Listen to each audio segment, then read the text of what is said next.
I'm gonna be here. Hello. I don't miss a Niiamah thing.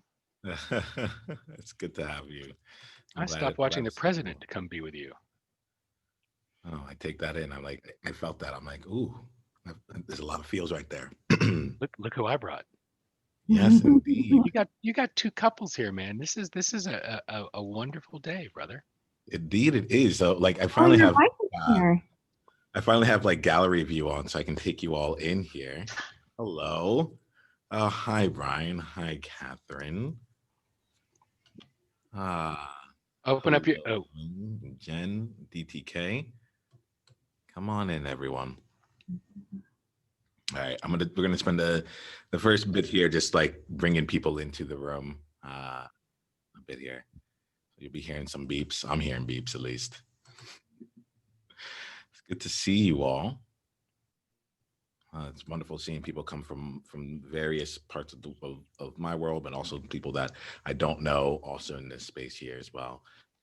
So for this first one here, next time around, I might have someone that can help me admit, but we're going to, it's really just great to see you all, right? Uh, Welcome to these conversations. Content, it's great to see you. Namita, it's great to see you. Welcome to these conversations. As time goes on and more people come in, we'll continue to expand it here. But I'm just really glad to see each and every one of you. My name is Niiamah Ashong. Most of you know me. My background is as a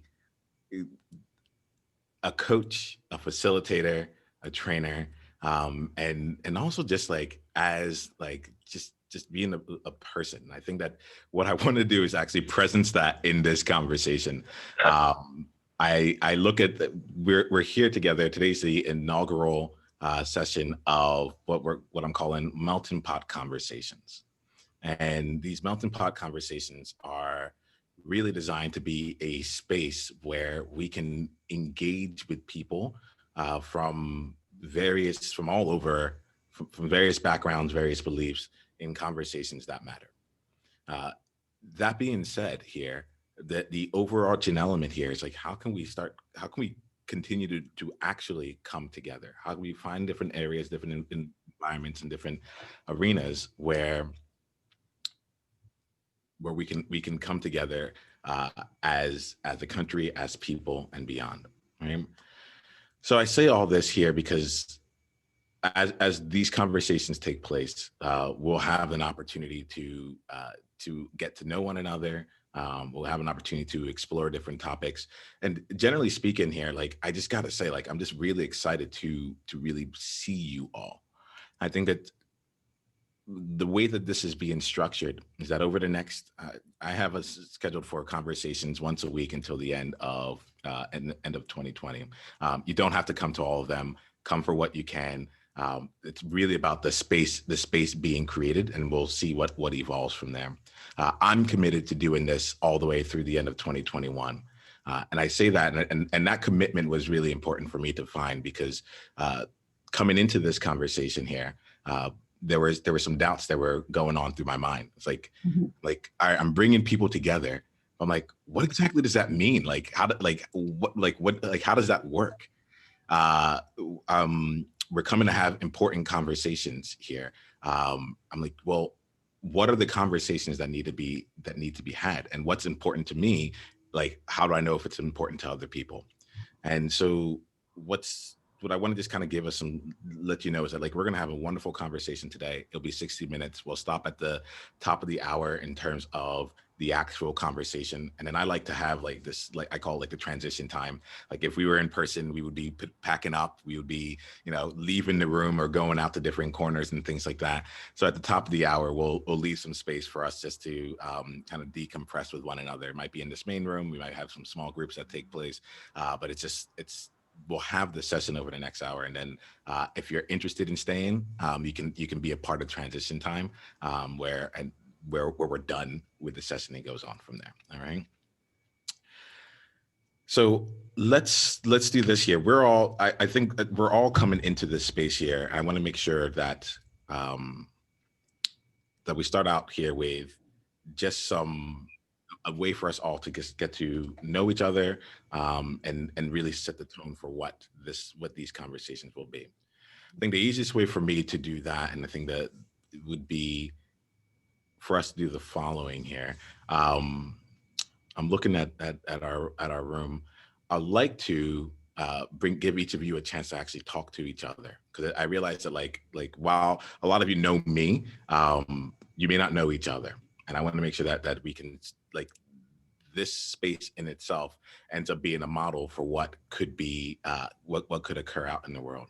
So what I'm going to do is I'm going to invite you to enter into a breakout room with someone here. You might be in the room with someone you know, you might be with someone else, but I'm going to invite you to go into a breakout room. And in this room here, my ask of you is just to spend some time with each other, just introduce yourself, where you're located in the world, and why you decided to come to this conversation. Now, the one thing I would ask is that that you find the answer for yourself, like why you decided to come for yourself. A lot of times I'll do this and I'll invite people that I know and they're like, well, because Niiamah said so. I'm like, there's a lot of things that I could ask you for. If that is my power, I'm going to be starting to ask for a whole lot more than just come to a conversation, you know? So really, Cynthia, this is an invitation I made to several people, and you decided to come, right? There's something that you want that's beyond this. And honestly, there is I would love for you all to ground in what that is for you, and then we'll come together. We'll share a bit about this, and then we'll set our agreements for the conversation, and then continue on from there. All right. So what I'm going to do is put you into breakout rooms. I see not everyone has their camera on right now. So right now I'm assuming everyone's hearing that they can talk. If you end up in a breakout room where like the person isn't there, or like you can't talk there, just I think you can flag the host, let me know, and I'll bring you, I'll create something different. So we are going to do this in this way. I'd like to give us about 5 minutes for us just to be with one another, and we'll go on from there. Okay. And let's start with you all getting to know each other, and then we'll come together and see what we're creating together. Hey, Elaine, good to see you. All right, so let's go ahead and begin with that. We are going to create. All right. So it'll be about how long will we be?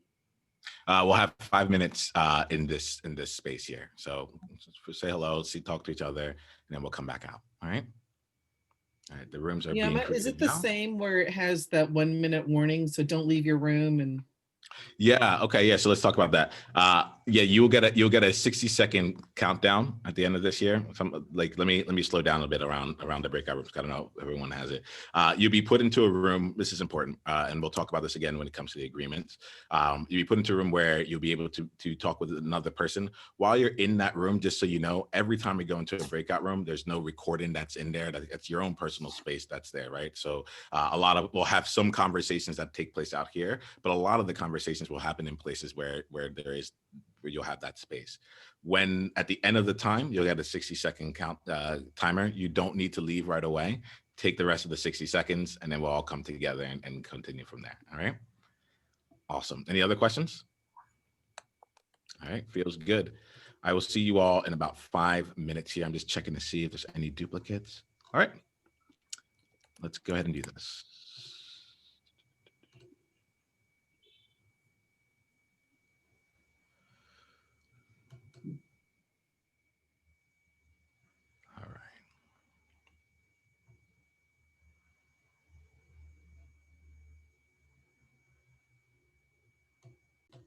All right. Welcome back. It's always a pleasure whenever people come back from these breakout rooms, especially the first one, because people come back smiling. I'm like, that wasn't there beforehand. Like that wasn't there beforehand. And that's part of why I love this here. I really do say, like, the reason that the thing that we're doing right now is bringing people together, right? And I think that's really important that we get from the very beginning, that this session in and of itself is a model of what everything can look like later on. There's nothing that needs to occur out after this here. If you're able to bring in what you want the world to look like, what you want your conversations to look like, your the conversations in your workplace, in your family, in just in your ongoing life online, so on and so forth. If you're able to model that in this space, then we are already playing the game. We're already doing the transformation. So what I want to do here is give us a chance here. Now that you're getting a chance to know each other, we're going to continue to have spaces for us to get to know each other and keep coming together. Let's set out a couple things that allow us to have the conversation more freely, right? I love to enter into a place of agreements with each of you here, all right? And so when it comes to these agreements, I'm going to let you know some of the intention that I have here, so you know what kind of a space you're in. And then when it comes to the agreements, what I love to do is I look at agreements as a way for us to co-create this space. Co-create this space. My leadership is in convening and bringing people together, but it's our leadership that is actually going to make the difference both here and in the future. And so what I would like to do is help us create a space that feels fundamentally different than most of the other places where we may be looking to have a conversation that we haven't been able to get into the depths of, or we haven't been able to be real enough with, right? And so I'd love to create that space for us to do this together.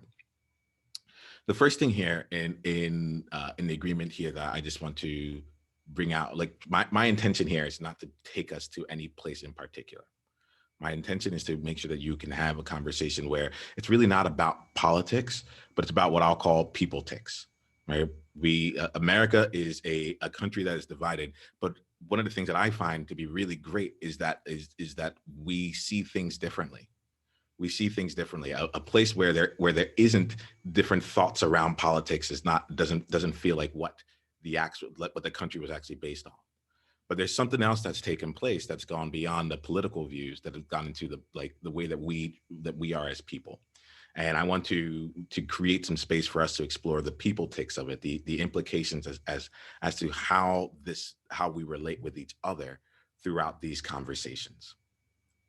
So I want to create that. I want to set that as agreement here. This is not about politics. You don't need to disclose your political views or who you voted for. It's not about that. If you yourself feel like it's an important part of the conversation, feel free to bring it in. But this is not a space where we're really looking to take care of divisions based on politics. All right. So if that's if you get the general sense of what that is, the general feel, if you're in agreement with that, can you raise your hand and just let me know?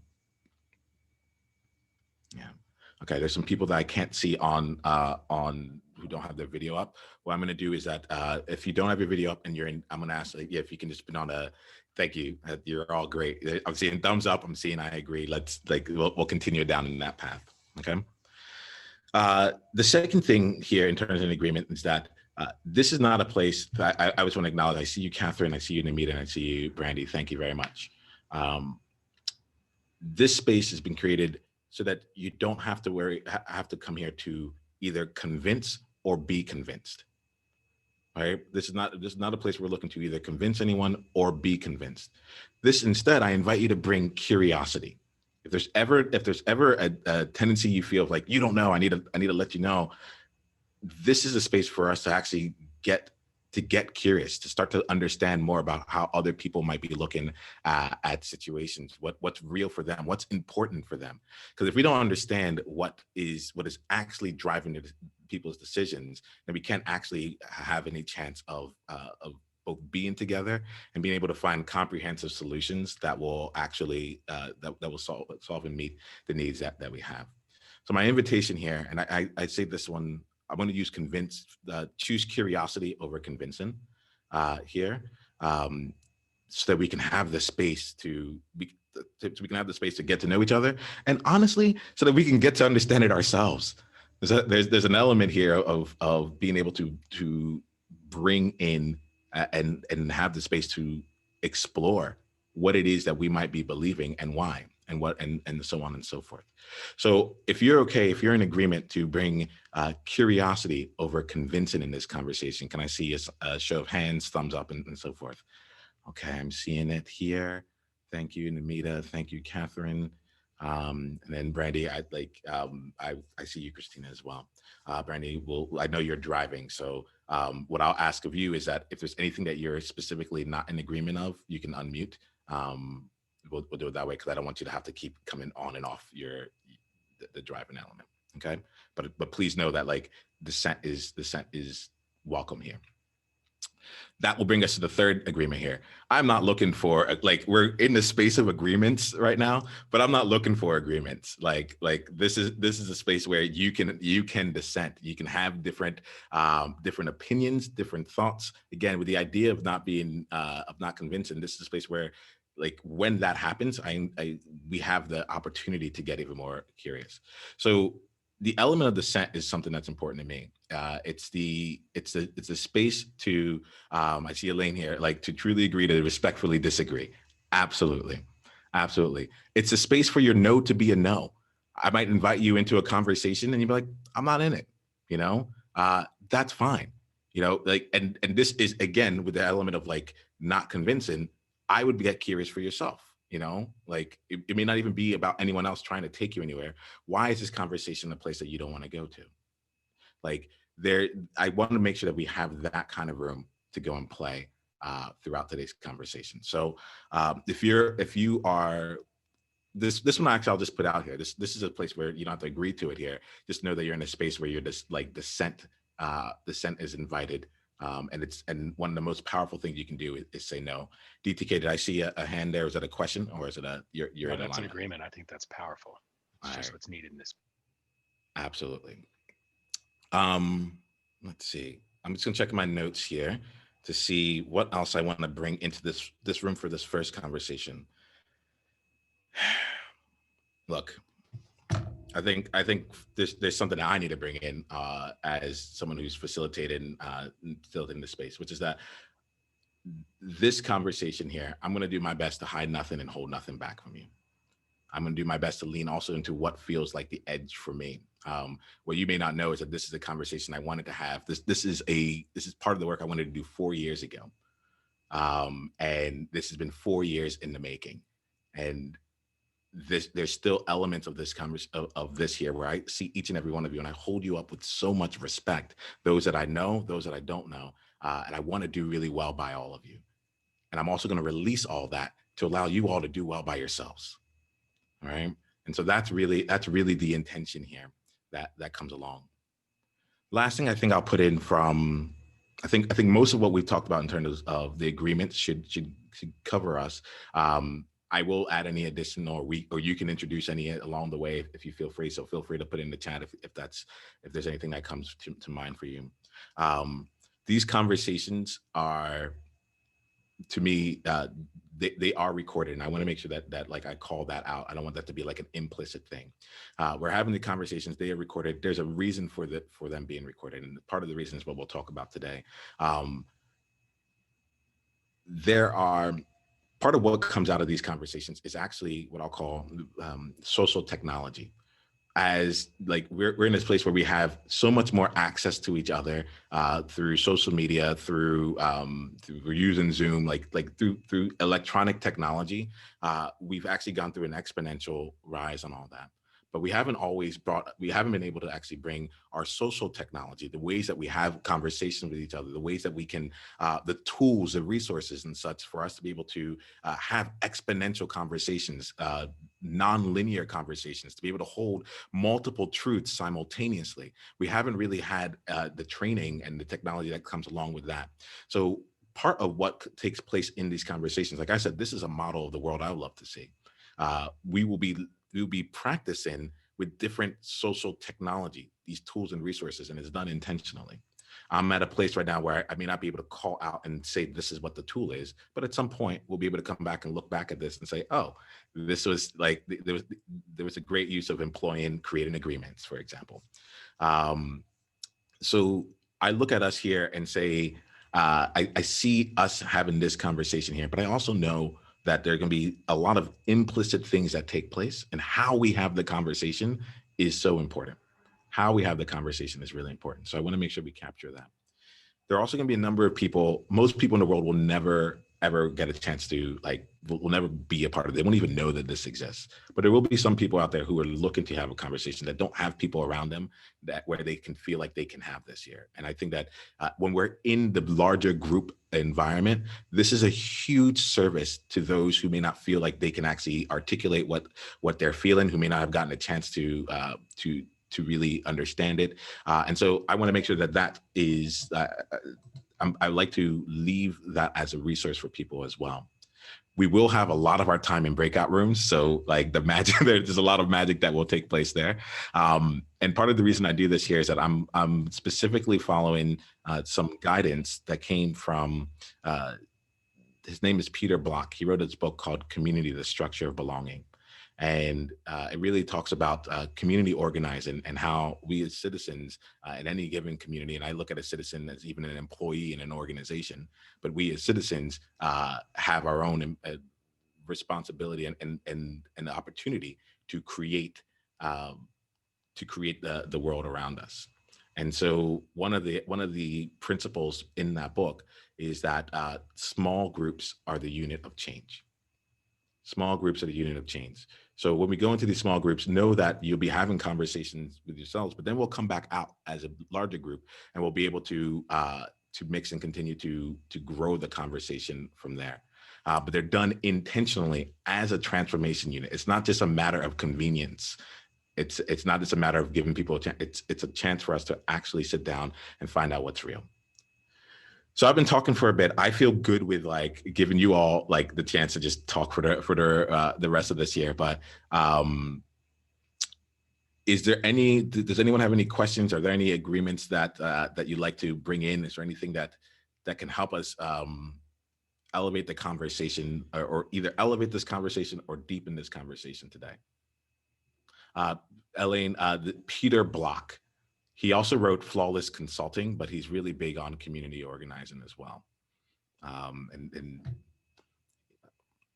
So I'm going to call out, like, please keep using the chat and we'll keep trying to find different ways to communicate with each other. This will continue to evolve. I think at this point, I'd like to give you all just more time to be with some of the questions here and be in some of the conversations. So if I'm not seeing any questions, we'll move on we'll keep having some fun. All right, cool.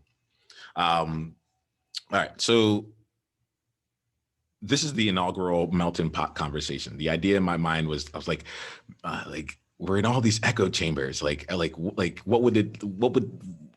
the opposite of that? And what I realized from that is that like the echo chambers end up being environments where there's not a lot of new information that's able to come in or go out. Not a lot of people that can come in or go out, and it's siloed. It's a chamber that's closed off.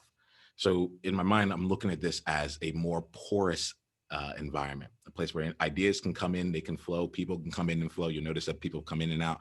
Like we're really creating it in that way. And to allow us to explore some of the places that really feel important, I want to make sure that we ground ourselves in this here. America is a nation that is divided. And there's a part of me that has been asking myself the question, like, what makes this division any different now than it was 4 years ago, than it was 8 years ago, 10 years ago, whatever the time period is? And what would actually come together or reuniting look like afterwards, such that it would be any different than what it had been beforehand? And what I want to do is give us a chance right now to actually explore just that question of a divided nation. You know, what is the actual element in which we are divided on? Is it? And I want to make sure that we're given some chance for us all to just kind of explore, I'll call it the problem right now, the issue right now, and be able to take it down to a level that feels a little bit more real for us here. So the question that I'm gonna invite you all into small groups here. And the question I'd just love for you all to just explore. I'll give you about, I'll look at the time once I push this here. You have a few minutes to explore, but I wanted to see like, what's the question at hand when it comes to like America being divided? What are we really divided on? And yeah, we'll leave it at that. I think we'll let the conversation continue because I want to make sure we're actually looking at the problem as it truly is, as opposed to just the conversation that's been taking place. All right. Thank you very much, Sarah. All right. What's the question at hand regarding America being divided? All right. So I'm going to break you off into breakout rooms. We will have about 7 minutes here. I like to keep it small too, give you a chance to keep meeting new people along the way. So I'm going to give us another 2 to 3 people in each room. Let me go ahead and recreate this room so things have been shaken up a bit. Wonderful. Wonderful. I believe these are new rooms here. So I'm gonna send you out here. If you forget the question, Sarah was great. She put it in the chat. You'll have access to that question once you go back into the room. All right. We'll put 7 minutes on the clock and we'll begin.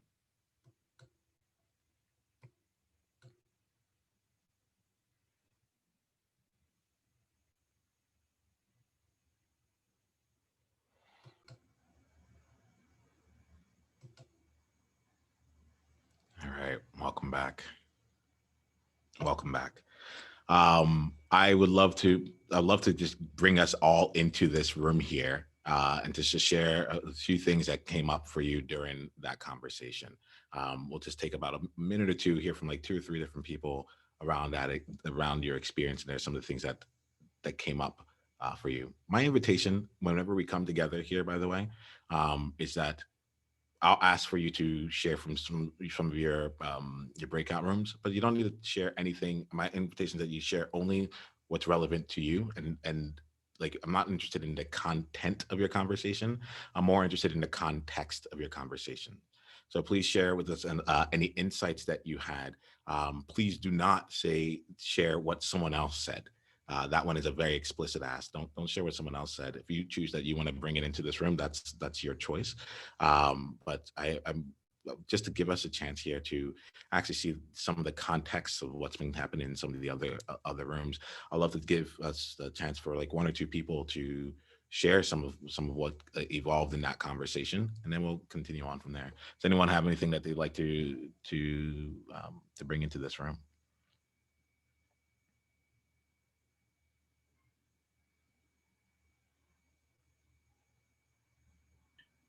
I'm watching Sarah laugh.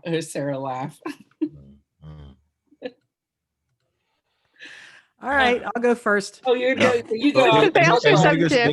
Real quick though. I would say like don't feel like you need to. There doesn't need to be a need here, right? There's like what I want to do is give a space to have the conversation out here. But like if we're not there, that's okay too. That gives me some clues and some symbols as well, signals as well along the way. So if you'd like to share, feel free. If not, you're good as well. Hey there, Kristen. We weren't 100% sure we knew exactly the context for answering, but what we boiled down to were 2 things. That what at the very core, the division seems to between being motivated by love or being motivated by fear, and that trustworthy, that it's hard. It feels like lies are dividing us, like nobody knows what's true anymore. And so and that then creates a system of fear and mistrust and on both sides. And that starts to feed a lot of things that aren't helpful and that don't make space for this kind of conversation. Because it's like, well, why would I trust what Niiamah says? Or why would I trust what Jen says? Or why would I trust what Kristen says? It's like, who do you trust? It's like some horror espionage film or something. And that's not how America should be. That kind of ties into what we were saying in our conversation, which was a different spin on, I was talking about the movie, social media, Social Dilemma. And part of the challenge is that we're all getting different information. We're getting information that's tailored to our focus. And so there is no central place where we all agree upon that we trust for resource for information. We no longer have a Walter Cronkite that everybody goes, yes, I trust that.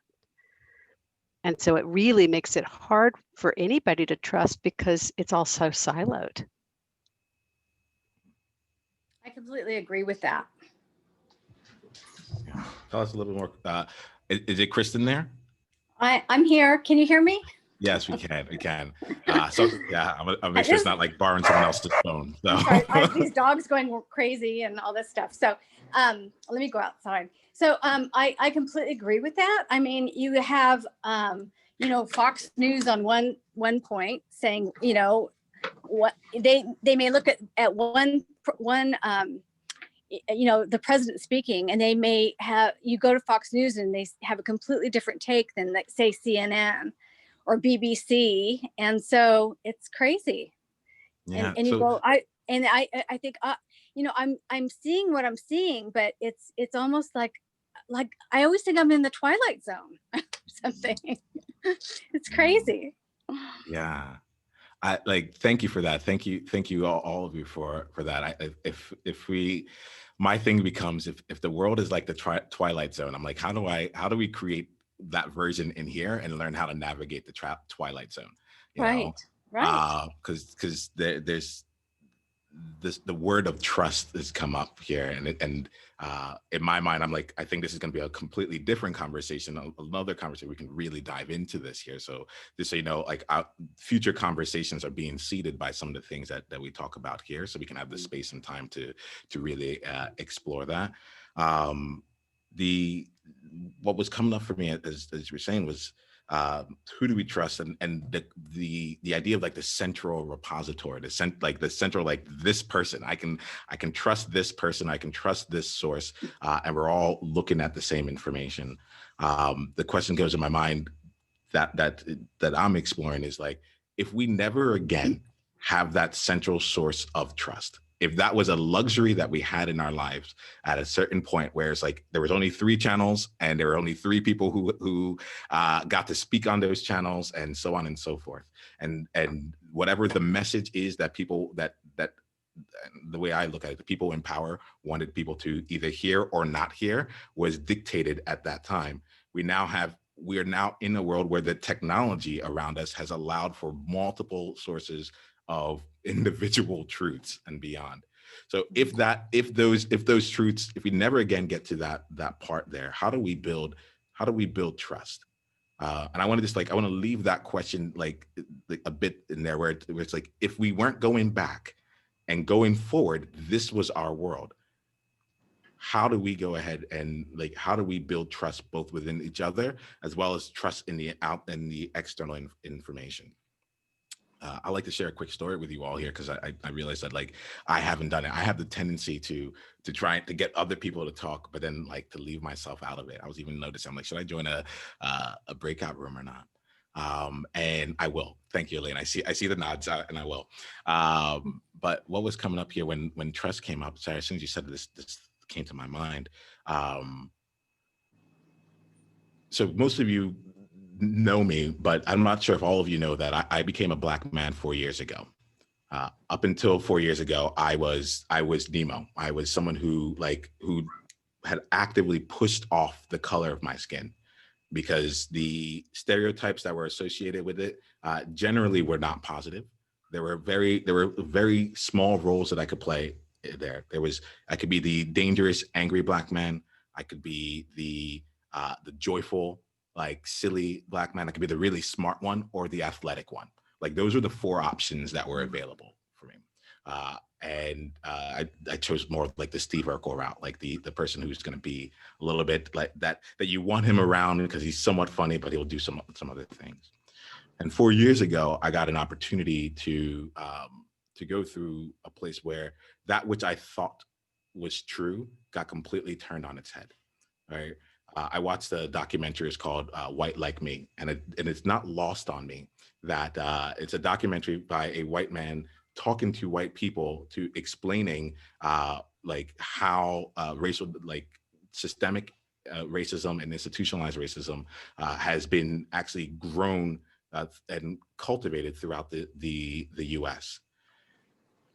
And I remember this. I was sitting in a basketball court watching it as part of like an event, and it finally dawned on me that like I was living in a world where like the system had been set up against me.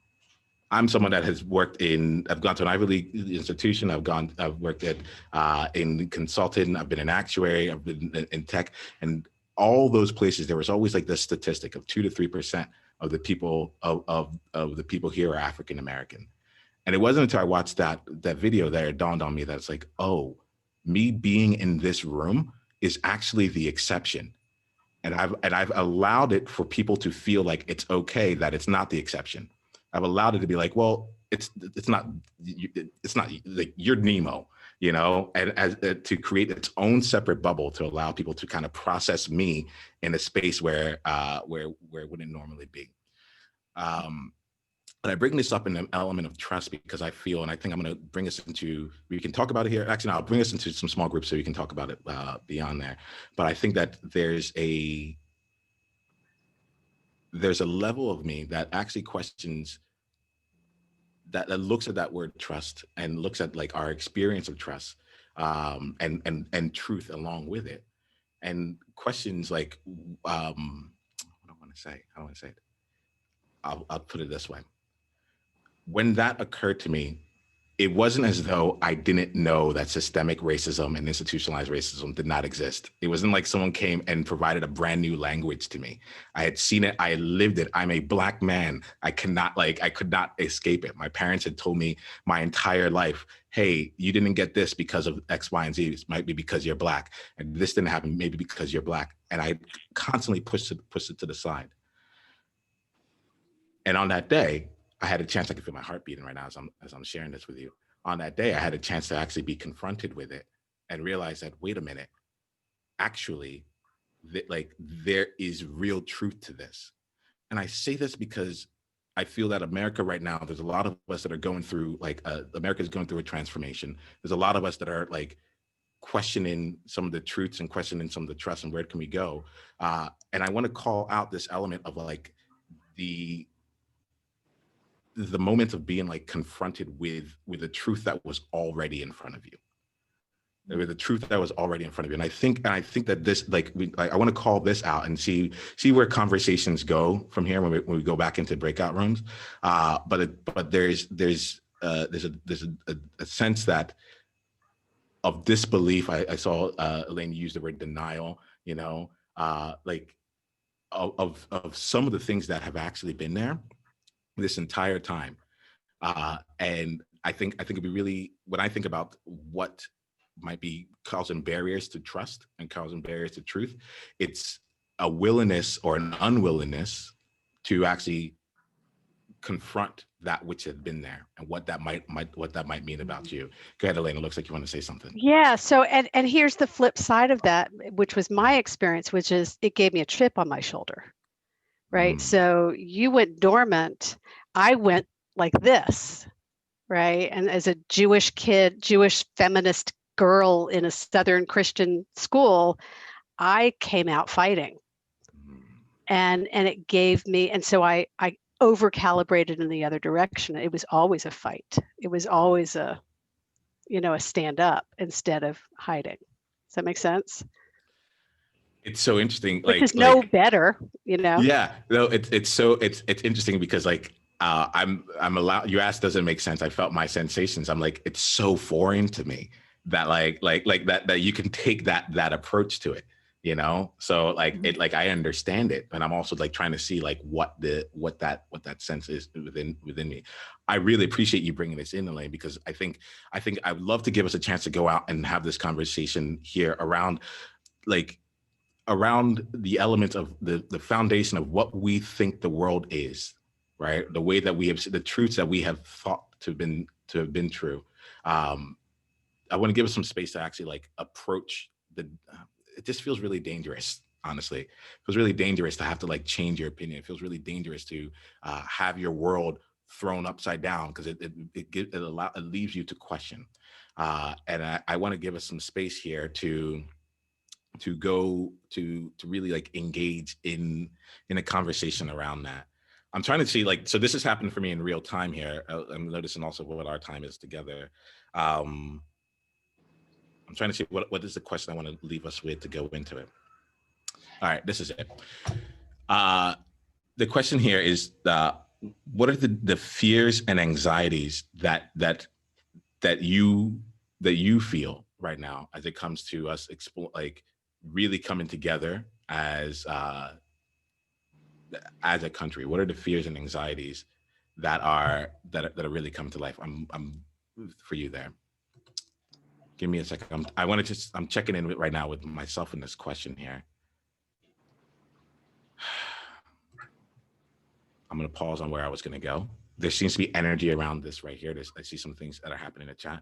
So I'm going to just like actually be with what's here in this room right now, and leave time for another conversation if we need to around that. So we're here with this. I saw Christina's hand.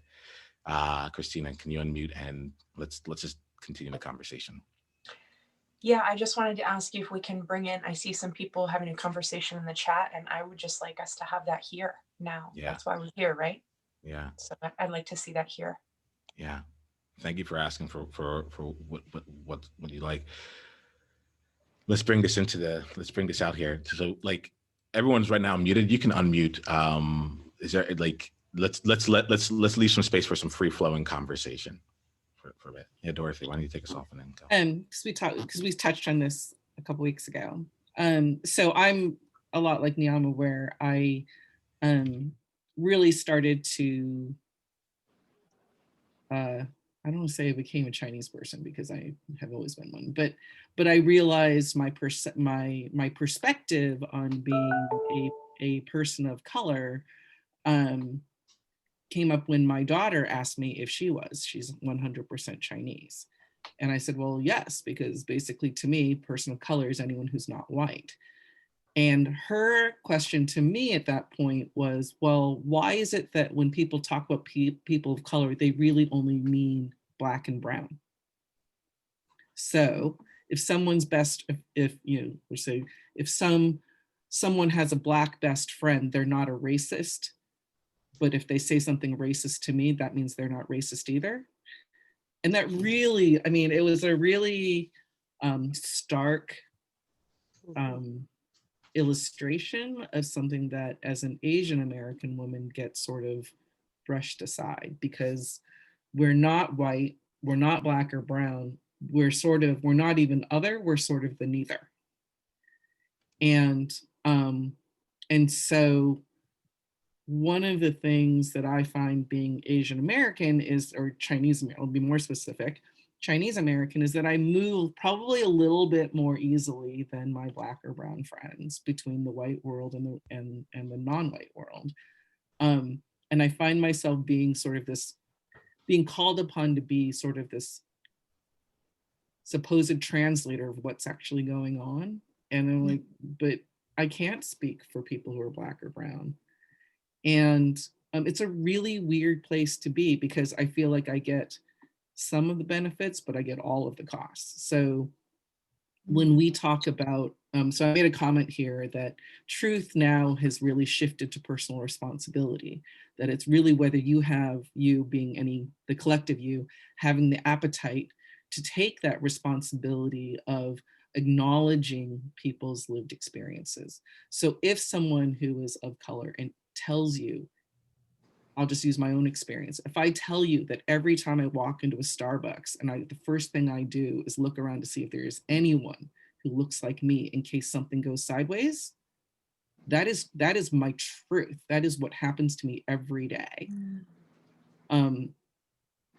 And when my daughter comes home from school and tells me that 20 guys hit on her and expressing their Asian fetishes when she was 15, and she gets called a Jap to her face, and that in 35 years that hasn't changed, that it's not me being sensitive, that is real, and that does not happen to her white friends.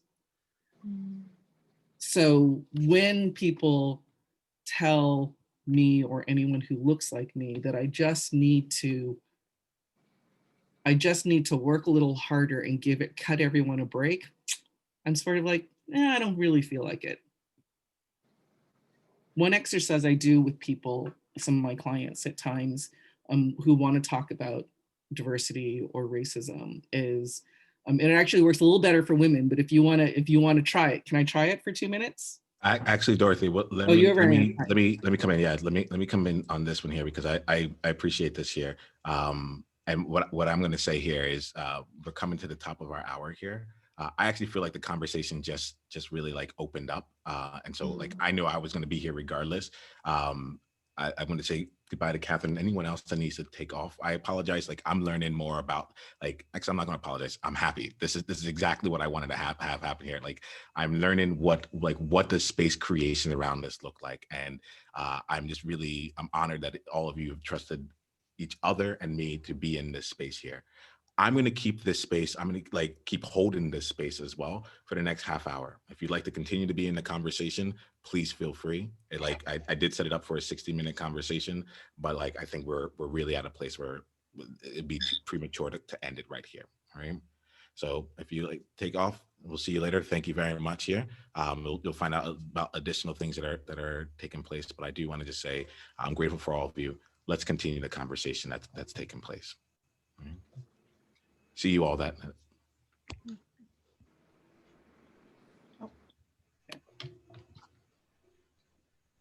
Awesome. Hey. Christina, if you're, yeah. And what I would say for now, like, let's just unmute. Like we'll step on toes and whatever. Let's just let it happen for now. Yeah, Brandy, I think we're in the lobby at the bar, so it's good. I was actually speaking to the dog, and I realized like I was unmuted, and I was like, oh wait, they all heard that. Sorry. See, I have to lock all my pets out of the room, otherwise they're like climbing all over. The cat will be lying on the computer. The dog will want to go out. Yeah, that's exactly what's going on here. You just like give me some time. Like, sorry, guys. Yeah. No worries.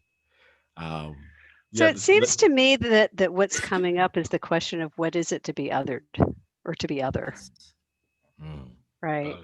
Maybe, but I like one of the things that it has, because I've had this conversation with some people, like, the sort of like, how could those Trump veterans, like, don't they understand? And I said, I've talked to a lot of my friends and family who don't align with me on a lot of things, and I think that it's sort of we've lost the ability to realize that a lot of us are anchored in a lot of the same values. Like, we want our kids to be safe. We want opportunity for everybody. We want to be able to have thriving, loving relationships with our families and our friends. And we want to meet people who can live that same kind of kindness. Where it should be is that we just may disagree on how we get there. I feel like that has somehow been lost. The story I had shared with the person I shared a room with, our breakout with, my husband's cousins are all from the South, and they are clearly politically misaligned with me. And one cousin, she and I get along great. We're both adoptive moms. We love our families. She's evangelical Christian. I'm agnostic. And we never talk about those things. We talk about our kids. I mean, her son is part Black. But the flip side is I talk to her brother, and it's a totally different interaction. It's contentious. It's judgmental. I don't believe in God. On and on and on. And I'm like, what, and the things that he says, I'm like, do you realize that your nephew is Black, that he is going to grow up to be a Black man? And I worry for that boy. And they are brother, their cousin, their family, and my two experiences couldn't be more different. Dorothy, it's interesting that you're this is bringing up so many. Oh, am I? You're good, Brandon. You're good. Okay. Yeah, we can hear you. And there's no dog. Just a little louder. Oh, yeah. We're here to hear. Is that voice coming from me? Yeah. This is bringing up a lot for me, as you say this, Dorothy. So I'm going to try and like be as succinct as possible while like converging a bunch of things.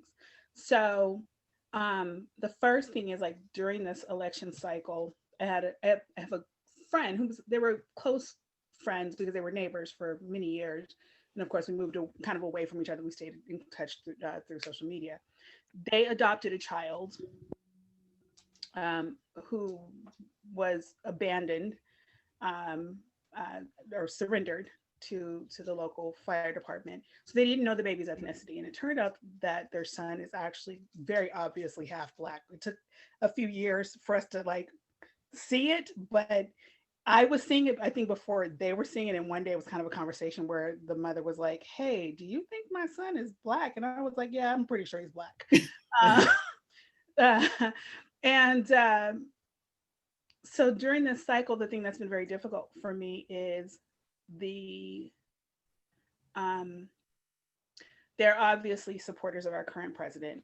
That is not the issue, but the level of sort of racial vitriol that's come with their posts, knowing that they have this child who could very well pass for Latino or maybe, you know, Southeast Asian or something of that nature. But the point is he is a Black man, and he will grow up to be a Black man in America.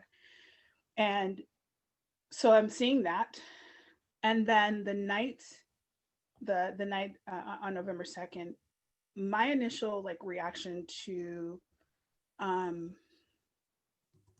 I didn't expect a landslide. I don't ever expect a landslide because America is this like diverse place. There's like, we would literally all have to have like the same thoughts in mass, I think, to have like a serious landslide. So that was not what I was expecting. But it was really hurtful after all that we had seen, and I'm trying, I will just be forthcoming. Clearly, I did not vote for the president. I will say that, not to make this political, and there's nothing against anyone who did not vote for him or did vote for the president. But for me, what was so difficult was seeing the lies, what I perceive as lies, so my version of truth, and the things that were very hurtful to me as a Black woman, and seeing it be a matter that so many people could not wholesale like reject that as the way we would conduct ourselves and accept in this country. And my first reaction was, where do I belong in the land that I was born in? Like, I honestly wasn't sure, and still am not sure. To be honest with you, I'm not like, I'm going to Canada, but I am actually, for the first time in my adult life, realized it is a choice for me to be an American or to live in this country. And for me, it feels like a bad relationship. Like it's like an abusive relationship. And so I have a choice to continue to be in this abusive relationship, or find a way to live in it, or I can just do something different. And so for the first time, I've made the choice to explore what my options are, like to make a conscious effort to do that. And so the thing has been, I reached out to some people that I knew who are people of color. And it's interesting, Dorothy, you would say, like, you were speaking about people of color. And I've always had sort of a different perspective, that when I speak of people of color, I'm speaking of everyone who's not me, who's not Black or brown. So people of color are Asians, right? And Black people, right? Because people will normally say like Black and people of color. So it's like Black and everyone else that are not white. And so I reached out to what I would say my circle of people that are people of color, because I wanted to know if they were having, I wanted to know what their feelings were. And what I learned was that the implications, there are a lot of people that are people of color that somewhat feel that this isn't their fight. And that's hurtful, because being a Black person, and I won't speak for the whole lot of Black people, but I've sort of grown up with this idea, like, we're all in this boat together. And you know, when Dr. King was marching for our voting rights, he wasn't like, just Black people get voted. Like, it was everybody who did not have rights. And then suddenly it started to feel like nobody wants to be in the pool with the Black people, but you want all of the like benefits of the marching and the fighting and the like. And so here we are in this place where the issues at hand are not just nice to have. For me, they are a matter, in my family, they're matters of life and death. And I'm like, who's here with us? Who's like, who like, how do you feel that there's this luxury to not like, to be like, yeah, I know that's important and it really doesn't sense me, but the bigger issue for me is, I don't know, environmental issues. Like, yes, environmental issues are important, but if I'm not on this earth, who cares about environmental issues? Like, I'm not here to care. Like, I'm not here to see it. And so, and not to say who cares about environmental issues, I want to be really clear, I'm not being flippant. But I'm recognizing that this idea, once again, we were kind of talking like, what is truth? There's no, like, somehow we've got to come to some clarity and agreement again on things. And I believe not, I think prior to, at some point in time, maybe it was based on religion. I don't know. I can't speak for, because I wasn't here on this earth, but, hear older people like, we're all in the same religion, whatever. But we've got to find that North Star again, because the pain of being born and raised somewhere and then questioning whether it is all worth it to even grow up here and like to start all over again, like to feel that kind of abandonment of your native land is devastating. It really is. I have not been able to focus this week, not just because I'm like addicted, like I literally am like, what the hell is, like, what's next? And these are questions that stand regardless of who wins, because the thing that was monumental for me was not who's in the White House, but it was what the votes said to me as a Black person. Can't hear you, Jen. Oh. Yeah, Jen, you're on mute. Let me ask you to unmute here. Thank you, Randy. There you go. I have a question, Brandy. So I'm a white person, and I'm transparent. I'm one of those Trump voters. So, but I'm here. So, what what I saw, and Dorothy, maybe this is, you might relate to this. There was a swing of Black voters, Hispanic voters. I'm not sure about on the Asian side, Dorothy, but that moved toward Trump this year.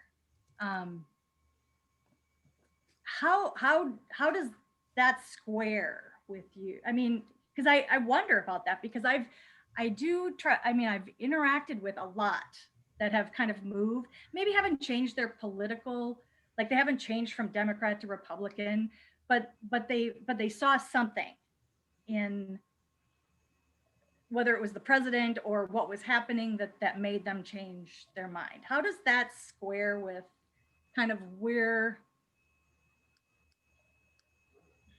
because like I'm just a white person, so I don't have the experience, but I can see there's I see two factions of people that have common needs and fears, but are arriving at a different decision. Yeah. I mean, I can speak a little bit about I'm sorry, go ahead, Brandy. Oh, no, go ahead. No. Oh, I'll try to be quick, but in the Asian community, there's I'll just give you a little bit of historical context. Right now for the Asian American electorate, it's about 28% Republican and remaining is blue. That has not always been the case. Most of the Republican Asians tend to be from Vietnam, and the newly immigrated Chinese who have come from communist countries. In the 70s, a lot of Chinese Americans were Republican, mainly because of Nixon and their normalized relations with Taiwan. That is changing quickly with the second and third generation. So there is always going to be, for any specific demographic, there is always going to be a segment who is going to be conservative. Economics usually drives a lot of it. For what I know about the Black electorate, most of the Trump supporters who are Black are men. So you could argue that some of that is due to patriarchy, that they are men, and also very conservative evangelical values around abortion and the church. So it's going to have, I mean, to say that any one demographic is going to be 100%, yay or there, here or there is just never going to happen. But that might provide a little bit of context for, same for the Latinos. A lot of it is the Cubans, Venezuelans who came from communist countries. So their view is different. But if you look at the Latino electorate across the board, it is about 80% blue. Yeah, Dorothy, thank you, because that was a really, I think, good, it gave me a moment to jot, because I wanted to speak pretty clearly on this. And I think you gave me a really great start to respond to your question, Jen. So, it's cliche to say now that Black people aren't a monolith, right?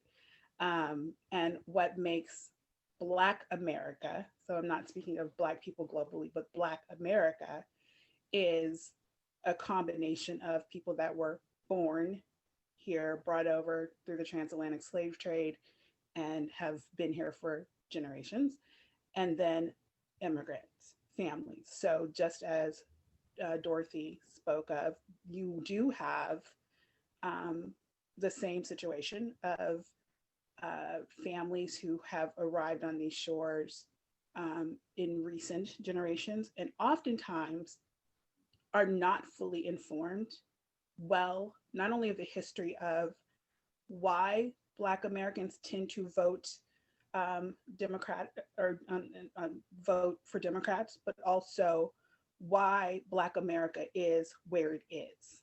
So there is a divide within Black America amongst immigrant people from, whether it be the Caribbean or from the continent of Africa, in terms of why Black people have not progressed to the extent that other, and I hate to use this term, but model minorities have, because that's the other thing. You have this holding up largely Asians as well, see, they've been here. And the reality is Asians have walked and I use that meaning the continent, but specifically Chinese Americans have a very rich history that really parallels being brought here to work on railroads, being expelled out of the Pacific Northwest.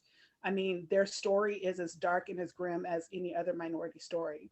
So you're welcome. Well, I'm typing this. I'm actually sorry that a lot of American history does not cover the trans-Pacific slave trade, which was not to the scale of Black, but it's actually not covered at all. Yeah, and the reality is that the colonial history, the European colonial history, did not just rob Black people of their history.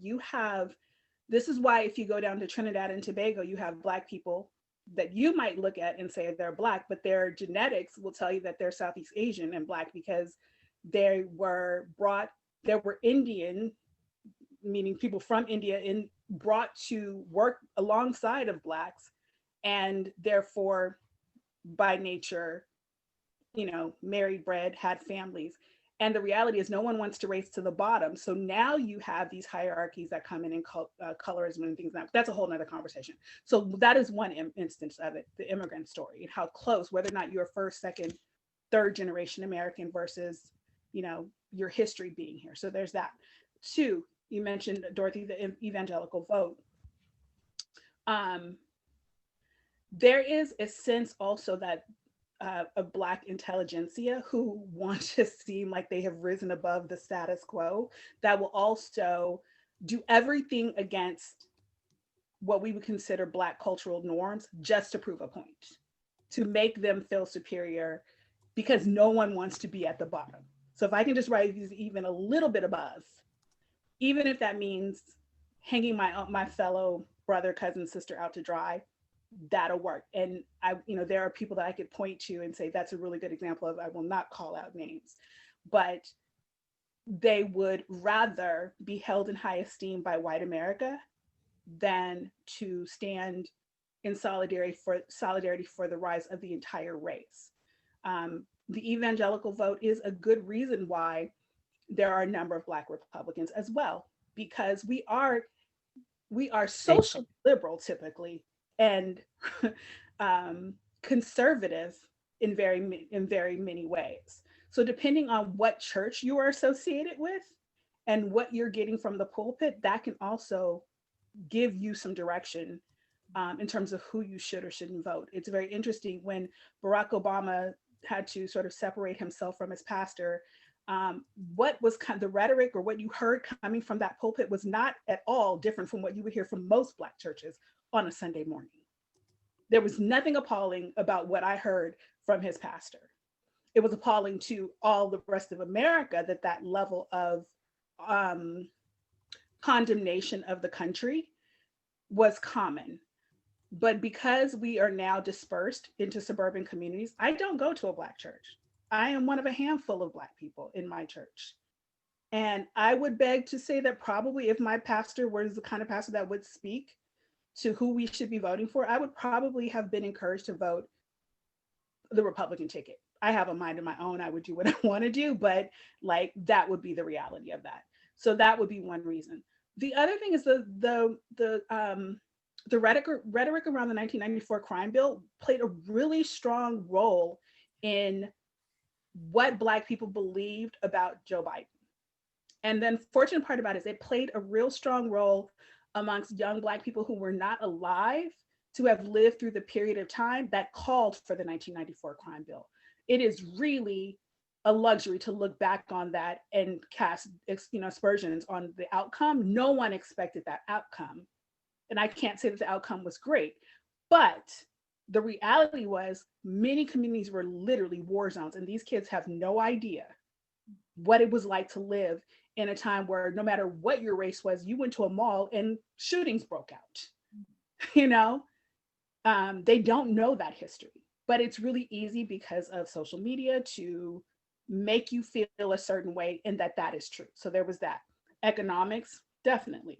I'm an educated Black woman. I live in an affluent community.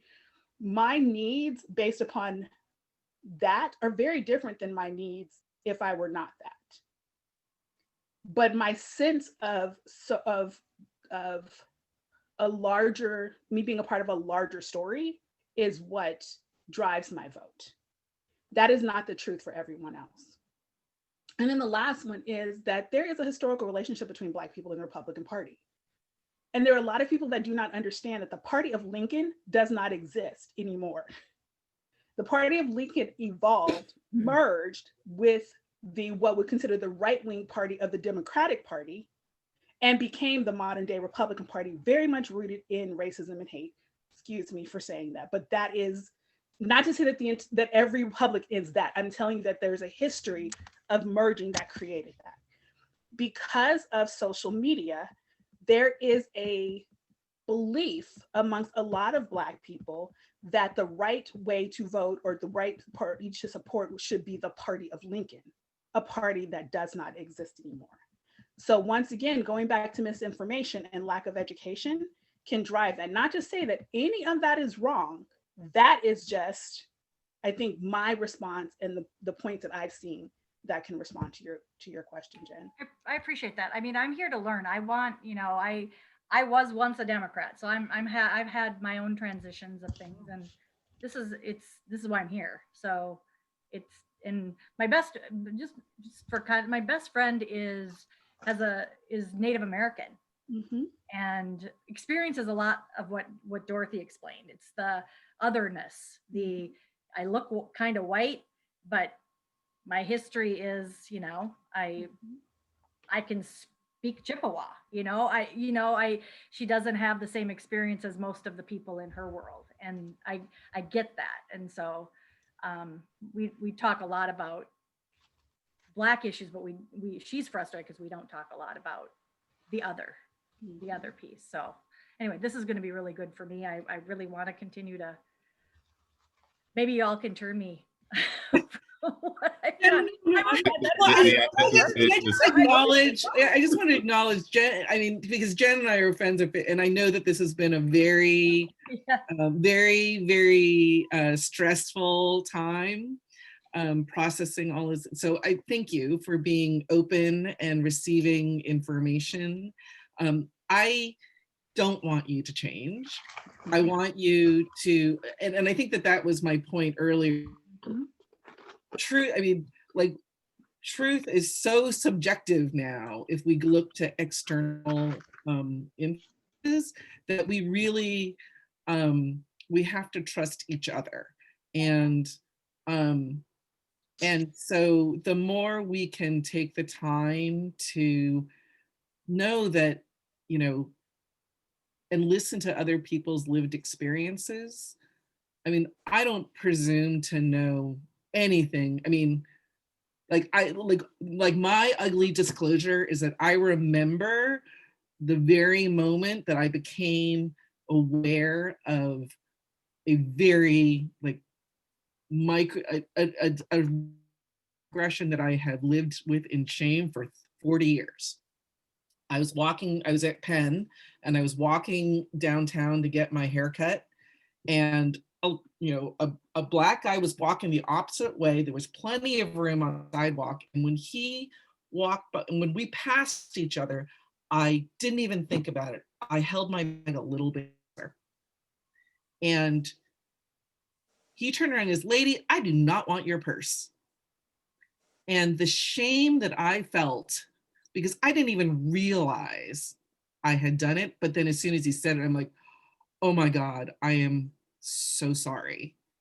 But I remember that so many little things that we do that we're not even conscious of, that are incredibly hurtful, because we have the luxury of not needing to care. Mm-hmm. All the kids, all the grandkids and my sister's, my sister kids, mine is the only one is 100% Chinese. All the other kids are half, and they all have American or European last names. They wear their Chineseness as a badge of courage, because nobody isn't ever quite sure what their mix is, and they don't have Chinese names. So for them, their mixed ethnicity is kind of cool. My kid, she's a Jap.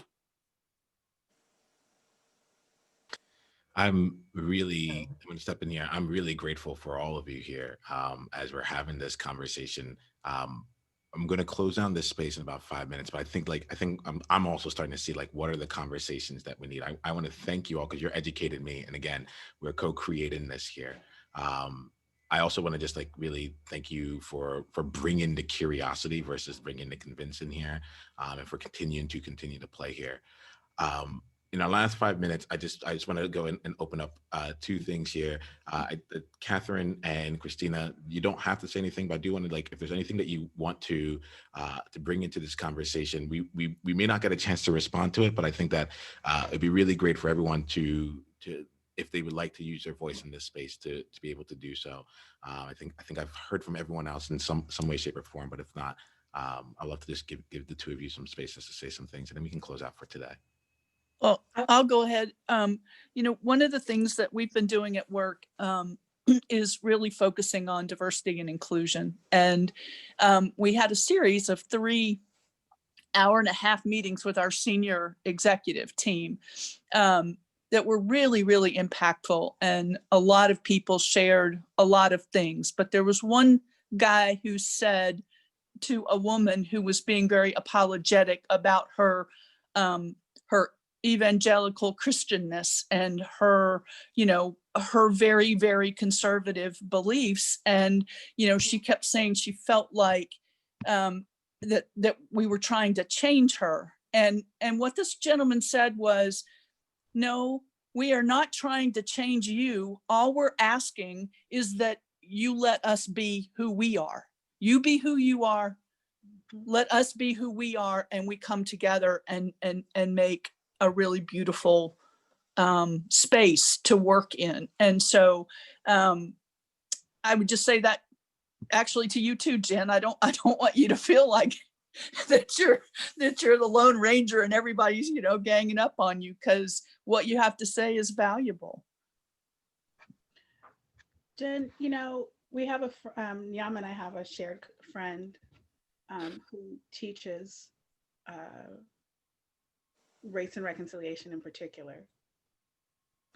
And I think one of the most valuable things, and first of all, I'm a history buff, so I retain these facts. So if I spoke— Brandy, Yes. Brandy, I'm gonna invite you real quick because I do want to make sure we close off with the half hour here. If there's something that you'd like to say, please feel like let's say it here. But I also want to give space to Christina as well. Oh, I'm sorry.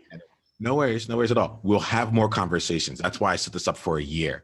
Like, you don't have we have the space for it all here, and you're getting to see each other and know each other. So I want to give space to Christina. If there's anything that needs to be said, like, we'll also create rooms for us to find other places here. Let me give the space to Christina here, and let's close down this space here. And just know that I do that out of love for every single one of you, and out of respect for each of you. Thank you, Niiamah. And I always have a lot to say and a lot to share, and I can be incredibly verbose. So I'll just leave it with, it's good to see you, Brandy. I haven't seen you in a while. Hi. And I really appreciate the candidness that I've witnessed in the conversation. I want to see more of that. I feel like othering is a big issue, and we're not hearing each other. We're not hearing each other. And I want to see more yes and conversations, and where people join in and they add their perspective. In my entire adult life, I have always voted Democrat. This was the first year I voted independent, or I voted libertarian. I voted for Joe Jorgensen because I was tired of voting against someone else.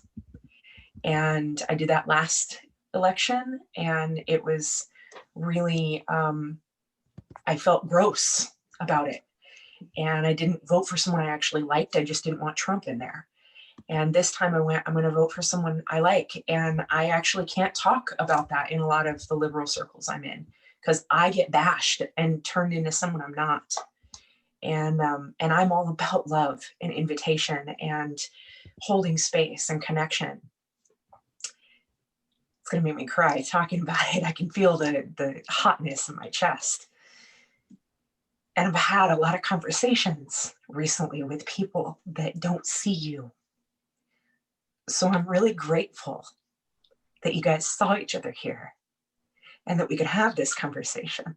And Niiamah, for you putting it together. I had the honor earlier today of hosting